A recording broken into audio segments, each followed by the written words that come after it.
Dear students, आज हम discuss करेंगे लिक्विफिकेशन ऑफ गैसेस का और एक मेथड जिसे हम कहते हैं Linde's method. Linde's method is based on the principle of Joule Thomson effect. अब ये जूल थॉमसन इफेक्ट क्या कहता है ये बताऊंगा। पहले जूल थॉमसन इफेक्ट कहता है कि अगर हम किसी गैस को हाई प्रेशर से लो प्रेशर की तरफ डालेंगे, यानी अलो करेंगे, यानी हम एक गैस छोड़ेंगे from high pressure to low pressure, ठीक। लेकिन एडियाबैटिकली, याद रखना ये सब प्रोसेस करना हमें एडियाबैटिकली, ये भी समझा दूंगा मैं होता क्या है। एडियाबैटिकली तो वहाँ पे जो होगी वहाँ पे होगी कूलिंग। क्या होगी? कूलिंग, यानी वहाँ पे चेंज इन टेम्परेचर हो जाता है। या अगर मैं मैथमेटिकली बताऊं तो मैं ये कह सकता हूं कि जूल थॉमसन कोएफिशिएंट जो रहता है वो बराबर रहता है change in temperature with change in pressure at constant enthalpy. यानी यहाँ पे जो एंथैल्पी चेंज है वो है ज़ीरो, ये याद रखना। यहाँ तक तो क्लियर है। यानी इसका मतलब ये हुआ कि अगर मैं एक गैस को from high pressure to low pressure डाल दूँ या छोड़ दूँ, लेकिन एडियाबैटिकली, तो वहाँ पे कूलिंग होती है। ये एडियाबैटिकली क्या है ये मैं समझाता हूँ पहले आपको। एडियाबैटिकली का मतलब रहता है, मान लीजिए हमारे पास में यहाँ पे एक चेम्बर है और यहाँ पे एक छोटी सी पाइप है या पोरस प्लग है और यहाँ पे दूसरा चेम्बर है। ये मान लो ये एम्प्टी चेम्बर है, एम्प्टी, और यहाँ पे ये गैस से भरा हुआ चेम्बर है। इसको अगर मैं बाहर से कवर कर दूँ, इस तरह कवर कर दूं कि हीट ना अंदर से बाहर ना बाहर से अंदर आए, यानी यहाँ पे जो Q होगा या dQ होगा वो होगा ज़ीरो। इसको हम कहते हैं एडियाबैटिक प्रोसेस, यानी जहाँ पे चेंज इन हीट जो है वो ज़ीरो हो जाए। चेंज इन हीट का ज़ीरो का मतलब होता है कि हीट सिस्टम से बाहर नहीं जानी चाहिए या हीट सिस्टम के अंदर नहीं आनी चाहिए। उसको हम कहते हैं एडियाबैटिक प्रोसेस, ठीक है। तो अगर हम ऐसे सिस्टम में ये गैस अलो करेंगे from high pressure to low pressure, तो यहाँ पे कूलिंग होगी। क्यों कूलिंग होगी इसका मतलब बताता हूँ मैं। देखो, जब हम हाई प्रेशर में गैस लेते हैं ना, तो ये मॉलिक्यूल्स जो रहते हैं ये नज़दीक रहते हैं। हाई प्रेशर में अगर मैं हाई प्रेशर ले लूँ तो मॉलिक्यूल्स नज़दीक रहेंगे और मॉलिक्यूल्स के बीच में फोर्स ऑफ अट्रैक्शन रहता है, फोर्स ऑफ अट्रैक्शन। जब मैं इसको लो प्रेशर की तरफ छोड़ता हूँ, यानी लो प्रेशर, तो क्या होता है, ये मॉलिक्यूल्स दूर दूर हो जाते हैं, ऐसे सेपरेट हो जाते हैं, और इन मॉलिक्यूल्स के दरमियान जो फोर्स ऑफ अट्रैक्शन होता है वो ख़त्म हो जाता है। तो ये बॉन्ड है, ये वीक बॉन्ड, ये ब्रेक हो जाता है। क्या हो जाता है? Bond break. अब इस वीक फोर्स ऑफ अट्रैक्शन को ब्रेक करने के लिए एनर्जी लगती है। वो एनर्जी कहाँ से आएगी? बाहर से तो आ नहीं सकती, क्योंकि हमने इसको कवर किया है, बाहर से इसको बंद किया है। तो होता क्या है कि गैस अपने अंदर की एनर्जी यूज़ करता है, इंटरनल एनर्जी यूज़ करता है। तो इन बॉन्ड्स को जो ब्रेक करने के लिए एनर्जी लगती है वो गैस की अपनी एनर्जी लगती है, यानी गैस की एनर्जी कम हो जाती है जब हम उसको एक्सपेंड करते हैं। समझ में आया ना? यानी जब हम उसको खुला छोड़ते हैं from high pressure to low pressure. इससे क्या होता है, जब गैस की अंदर की एनर्जी कम हो गई, यानी एनर्जी यूज़ हो गई इन फोर्स ऑफ अट्रैक्शन को ब्रेक करने के लिए, मॉलिक्यूल्स को सेपरेट करने के लिए, इनकी एनर्जी कम हो गई, तो इसका मतलब इसका टेम्परेचर भी डाउन हो जाएगा। समझ में आई बात? शाबाश। अब होगा क्या, अगर टेम्परेचर डाउन होगा तो यहाँ पे हो जाएगी कूलिंग। क्लियर? ये बात तो समझ में आ गई, शाबाश। अब हम इस चीज़ को मैथमेटिकली भी दिखा सकते हैं, क्योंकि हमें मालूम है, अगर हम फर्स्ट लॉ ऑफ थर्मोडायनेमिक्स देखेंगे, first law of thermodynamics TD, वो कहता है कि Q is equal to delta U minus W, ऐसे लिखते हैं हम, राइट। ये हमारे पास में फर्स्ट लॉ ऑफ थर्मोडायनेमिक्स है। अगर Q 0 है तो इसका मतलब डेल्टा U जो है वो W के बराबर है। यानी इसका मतलब ये हुआ कि अंदर जो वर्क हुआ इसको ब्रेक करने के लिए वर्क ये at the expense of internal energy हुआ, यानी इंटरनल एनर्जी जो गैस की है वो यूज़ होती है वर्क में, इन बॉन्ड्स को, इन फोर्स ऑफ अट्रैक्शंस को ब्रेक करने के लिए। समझ में आया ना? तो अंदर की एनर्जी कम हो गई तो टेम्परेचर कम हो जाएगा, यानी डेल्टा यू डिक्रीज हुआ, सॉरी ये डेल्टा ई भी लिख सकते हैं, डेल्टा यू भी लिख सकते हैं। ये अगर डिक्रीज हुआ तो टेम्परेचर भी डिक्रीज होता है। इसको हम कहते हैं एडियाबैटिक एक्सपेंशन। यानी एडियाबैटिकली अगर हम गैसेस को एक्सपेंड करते हैं तो जनरली वहाँ पे क्या होता है, कूलिंग होती है। ये कौन कहता है? ये जूल थॉमसन इफेक्ट कहता है। ठीक है, शाबाश।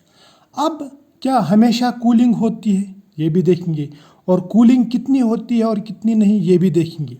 सबसे पहले देखेंगे कि ये कूलिंग कितनी होगी। देखो, जितना यहाँ पे प्रेशर ज़्यादा होगा उतना फोर्स ऑफ अट्रैक्शन ज़्यादा होगा, और जितना यहाँ पे प्रेशर कम होगा उतने मॉलिक्यूल्स दूर दूर जाएंगे। यानी जितना प्रेशर डिफरेंस ज़्यादा होगा उतने बॉन्ड्स ज़्यादा ब्रेक हो जाएंगे, उतनी यहाँ पे कूलिंग ज़्यादा होगी। तो मैं कहूँगा जो चेंज इन टेम्परेचर है, याद रखना, चेंज इन टेम्परेचर वो that is directly proportional to change in pressure, Joule Thomson effect में। दूसरा क्या कहा मैंने कि डेल्टा एच जो रहता है इस प्रोसेस के दरमियान वो जीरो, यानी एंथैल्पी चेंज जीरो रहती है, ये भी याद रखना। ये दो इंपॉर्टेंट पॉइंट्स हैं, ये सब एंट्रेंस में पूछे जा सकते हैं। ठीक है, यहाँ तक तो क्लियर हो गया, शाबाश। अब और एक बात जो मैं आपको बताना चाहता हूँ वो ये है कि क्या ये जो कूलिंग है, ये कूलिंग ये हर जगह होती है? कूलिंग हर जगह होती है? मैं कहूँगा नहीं, हर जगह नहीं होती है। मैं बताऊँगा कैसे। हमारे पास में तीन तरह के गैसेस रहती हैं, तीन तरह की गैसेस। कुछ में कूलिंग होती है, कुछ में हीटिंग होती है, और कुछ में चेंज ही नहीं आती। मैं बताऊँगा कहाँ पे। देखो, अगर मैं ये प्रोसेस RT पे ना रूम टेम्परेचर पे कर रहा हूँ, एडियाबैटिक एक्सपेंशन कर रहा हूँ मैं, एडियाबैटिक याद रखना, मैं कर रहा हूँ एडियाबैटिक एक्सपेंशन ऑफ गैसेस, ये कर रहा हूँ मैं रूम टेम्परेचर पे। तो मेरे पास में जो गैसेस आएंगी वो तीन तरह की होंगी। एक में कोई चेंज नहीं आएगी, नो चेंज, नो चेंज, याद रखना। एक गैस ऐसी है जिसमें कोई चेंज नहीं आती अगर आप रूम टेम्परेचर पे गैसेस एक्सपेंड करेंगे। दूसरा जो है वहाँ पे आपको हीटिंग मिलेगी, हीटिंग। तीसरी तरह का एक गैस है उसमें कूलिंग मिलेगी। अब देखो, चेंज बिल्कुल कहाँ पे, यानी जहाँ पे ना हीटिंग हो ना कूलिंग हो, वो कहाँ पे होती है? वो होती है आइडियल गैसेस में, याद रखना। ये भी बहुत इंपॉर्टेंट पॉइंट है। आइडियल गैस में अगर आप एडियाबैटिक एक्सपेंशन करेंगे ना वहाँ पे हीटिंग होगी ना कूलिंग होगी। बात समझ में आ गई? अब हीटिंग कहाँ पे होती है? हीटिंग होती है एक तो हीलियम में और एक होती है हाइड्रोजन में, इन दोनों में हीटिंग होती है, हीलियम में और हाइड्रोजन में। बाकी सब गैसेस जो रहते हैं, अदर गैसेस, उनमें आपको कूलिंग मिलेगी अगर आप रूम टेम्परेचर पे भी ये प्रोसेस करेंगे। बात समझ में आ गई? अब यहाँ पे कोई चेंज क्यों नहीं आती है? यहाँ पे इसलिए चेंज नहीं आती क्योंकि हम आइडियल गैसेस में कंसिडर करते हैं कि यहाँ पे फोर्स ऑफ अट्रैक्शन है ही नहीं। मैं कहूँगा यहाँ पे no force of attraction, no force of attraction. ठीक, यहाँ पे क्यों नहीं होती है? एक्चुअल में होता क्या है, इसके लिए कूलिंग के लिए एक पर्टिकुलर टेम्परेचर की ज़रूरत पड़ती है। उस टेम्परेचर के बिलो पहले ही गैस होनी चाहिए, यानी अगर उस टेम्परेचर के बिलो गैस है तो तब वहाँ पे कूलिंग होगी, वरना हीटिंग होगी। उस टेम्परेचर को कहते हैं इन्वर्जन टेम्परेचर। क्या कहते हैं? Inversion, TI। And this TI is equal to, TI जो मैंने कहा ये बराबर रहता है 2A बाई RB। A क्या है? ये वॉन डर वाल्स कांस्टेंट है, प्रेशर करेक्शन कांस्टेंट या attractive force constant, and B is volume correction constant या size constant, R is ideal gas constant. ये TI जो रहता है, TI फॉर हीलियम जो रहता है, हीलियम के लिए it is very high, sorry very low, -240 degree Celsius. और हाइड्रोजन के लिए ये रहता है -80 डिग्री सेल्सियस। यानी इसका मतलब ये हुआ कि जब तक ना आप गैसेस को इन टेम्परेचर्स के बिलो लाएंगे तब तक इनमें कूलिंग नहीं होगी। अब अदर गैसेस का क्या इशू है, इन गैसेस में टी जो है, टी यहाँ पे टी ऑलरेडी हाई है, इट इज़ हाई यानी ग्रेटर देन रूम टेम्परेचर, मैं बोलूँगा it is greater than RT, इसलिए इनमें कूलिंग होती है, वरना इनमें भी हीटिंग हो जाती है। तो इसका मतलब टी ज़रूरी है। बात समझ में आ गई, शाबाश। यहाँ तक हो गया। इन्हें क्या क्या ज़रूरी है, इन्वर्जन टेम्परेचर ज़रूरी है, ठीक है, और आपको प्रोसेस करना एडियाबैटिकली। और क्या ज़रूरी है, शाबाश। आपको याद रखना चाहिए कि आइडियल गैस में कूलिंग नहीं होती, हीटिंग नहीं होती, क्योंकि वहाँ पे फोर्स ऑफ अट्रैक्शन नहीं होता। यहाँ तक तो क्लियर, शाबाश। अब देखो, अब मैं देखता हूँ लिंडेज प्रोसेस क्या होता है। यानी लिंडेज जो प्रोसेस है वो किस तरह काम करता है। लिंडे ने एक डिज़ाइन दिया, वो डिज़ाइन में इस तरह बताऊंगा। सपोज़ मेरे पास में एयर है और मुझे इस एयर में गैसेस का लिक्विफिकेशन करना है। क्या करना है, लिक्विफिकेशन, यानी गैसेस को लिक्विड में कन्वर्ट करना है। तो मैं क्या करता हूँ, मैं उस गैस को पहले यहाँ से लेता हूँ और यहाँ पे कंप्रेस करता हूँ। क्या करता हूँ, कंप्रेस। कितना कंप्रेस, 200 एटमॉस्फेयर पे कंप्रेस करता हूँ, ठीक। अब ये प्रेस हो गई गैस। देखो, एक्सपेंशन से गैस कूल होती है, तो कंप्रेशन से क्या होगी, हीट होगी गैस। तो ये कंप्रेस जब करते हो तो यहाँ पे थोड़ी हीट प्रोड्यूस होती है। अब ये हीट प्रोड्यूस होती है तो हम यहाँ से हॉट गैस पास कर रहे हैं, ठीक। अब इस हॉट गैस को कूल करने के लिए क्या करते हैं, हम यहाँ पे लगाते हैं कूलिंग पाइप्स, इस पाइप के बाहर से, जिसमें पानी घूमता रहता है, ठीक है। इसको कहूँगा मैं, ये है cooling pipe, cooling pipe, cooling jacket भी बोल सकता हूँ या कंडेंसर भी बोल सकता हूँ, कूलिंग पाइप्स। अब जब यहाँ पे पाइप, जब यहाँ से गया ये गैस, ये कूलिंग पाइप्स इसकी हीट ले जाते हैं और इसको ठंडा कर देते हैं, तो ये यहाँ पे पहुँच जाता है। जब ये गैस कूल हो जाता है, कंप्रेस्ड गैस कूल हो जाता है, तो इसमें जो वाटर वेपर्स हैं, वाटर वेपर्स, वो यहाँ पे जमा हो जाते हैं। वाटर ये कहाँ से आता है, वेपर्स से, क्योंकि इसमें जो वाटर होगा गैस में, एयर में, वो यहाँ पे जमा हो जाता है। बाकी जो गैस है वो यहाँ से फ्लो हो जाती है। ये गैस यहाँ से फ्लो होती है, इधर फ्लो होती है, इधर फ्लो होती है। इधर फ्लो होने के बाद में यहाँ पे हम लेते हैं ऐसे कॉइल, यानी ये भी ट्यूब ही रहता है, लेकिन कौन सा ट्यूब रहता है, ये रहता है कॉपर ट्यूब। और इस कॉपर ट्यूब में यहाँ पे स्मॉल ओपनिंग रहती है, जिसको बोलते हैं हम जेट। क्या कहते हैं, जेट।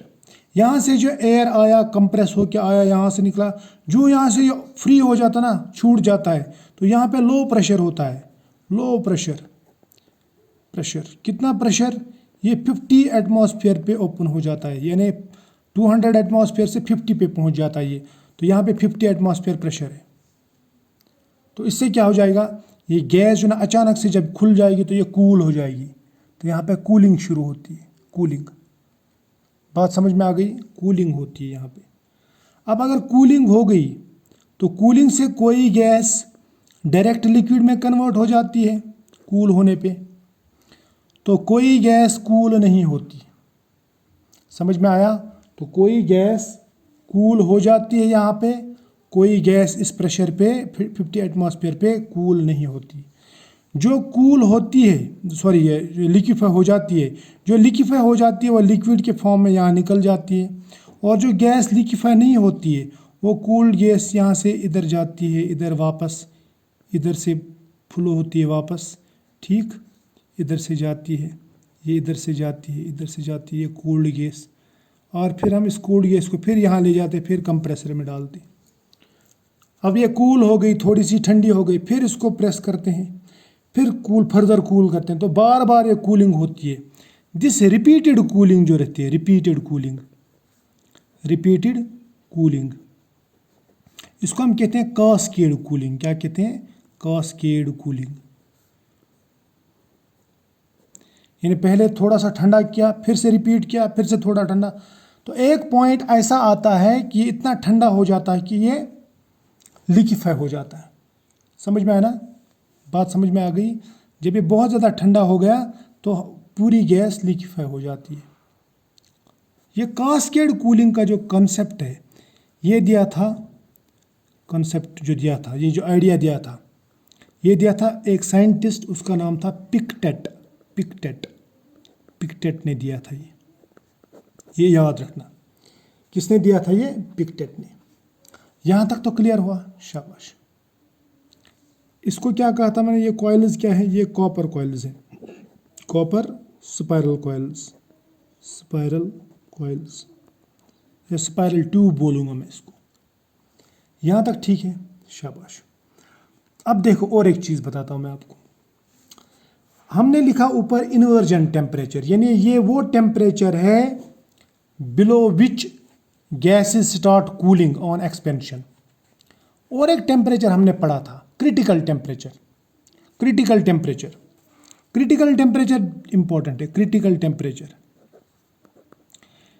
टेम्परेचर क्या है? Below which liquefaction starts, below which liquefaction occurs. तो इसका मतलब यहाँ पे इस ट्यूब में अगर आप गैस एक्सपैंड भी करेंगे, अगर उसका टेम्परेचर क्रिटिकल टेम्परेचर के बिलो नहीं गया तो वो लिक्विफाई नहीं होगी। अगर उसका टेम्परेचर एबो क्रिटिकल टेम्परेचर है तो लिक्विफाई नहीं होगा। अगर वो बिलो क्रिटिकल टेम्परेचर आ गया तब वो लिक्विफाई हो जाएगा। क्या हो जाएगा? लिक्विफाई। अब इन्वर्जन टेम्परेचर क्या होता है? इन्वर्जन टेम्परेचर मीन्स वो टेम्परेचर जिसके बिलो कूलिंग स्टार्ट होती है, उसके अबो कूलिंग स्टार्ट नहीं होती है ऑन एडियाबैटिक एक्सपेंशन। तो इन चीज़ों को याद रखना, क्रिटिकल टेम्परेचर और इन्वर्जन टेम्परेचर में ये फ़र्क है। ठीक है, तो ये था आपके लिए कौन सा प्रोसेस? लिंडेज प्रोसेस, जो मैंने आपके सामने पेश किया। क्लियर, बात समझ में आ गई। और जूल थॉमसन कोफिशिएंट यानी म्यू जे टी किसके बराबर रहता है? ये भी याद रखना, वो रहता है change in temperature with change in pressure but at constant enthalpy. तो इसका मतलब यहाँ पे इस प्रोसेस में, जूल थॉमसन प्रोसेस में, जो डेल्टा एच है वो रहता है 0। अगर आपसे कोई पूछे एडियाबैटिक एक्सपेंशन में डेल्टा एच कितना रहता है तो आप उससे कहेंगे वो 0 रहता है। और एक खास पॉइंट याद रखेंगे, क्या आइडियल गैसेस में एक्सपेंशन की वजह से कूलिंग होती है कि हीटिंग होती है? तो आप क्या कहेंगे? आप कहेंगे कि उनमें जनाब होती है नो चेंज, ना हीटिंग ना कूलिंग। हीटिंग किस में होती है? हीलियम और हाइड्रोजन में। क्यों होती है? क्योंकि उनका इन्वर्जन टेम्परेचर बहुत ही कम है। कितना कम है? हीलियम का है -240 डिग्री सेल्सियस और हाइड्रोजन का है -80 डिग्री सेल्सियस। बाकी सब गैसेस में कूलिंग होती है। ठीक, तो ये था आज का टॉपिक लिंडेज प्रोसेस। नेक्स्ट प्रोसेस में हम पढ़ेंगे, नेक्स्ट मेथड पढ़ेंगे हम क्लॉडेज प्रोसेस। तो फिलहाल आज इतना ही।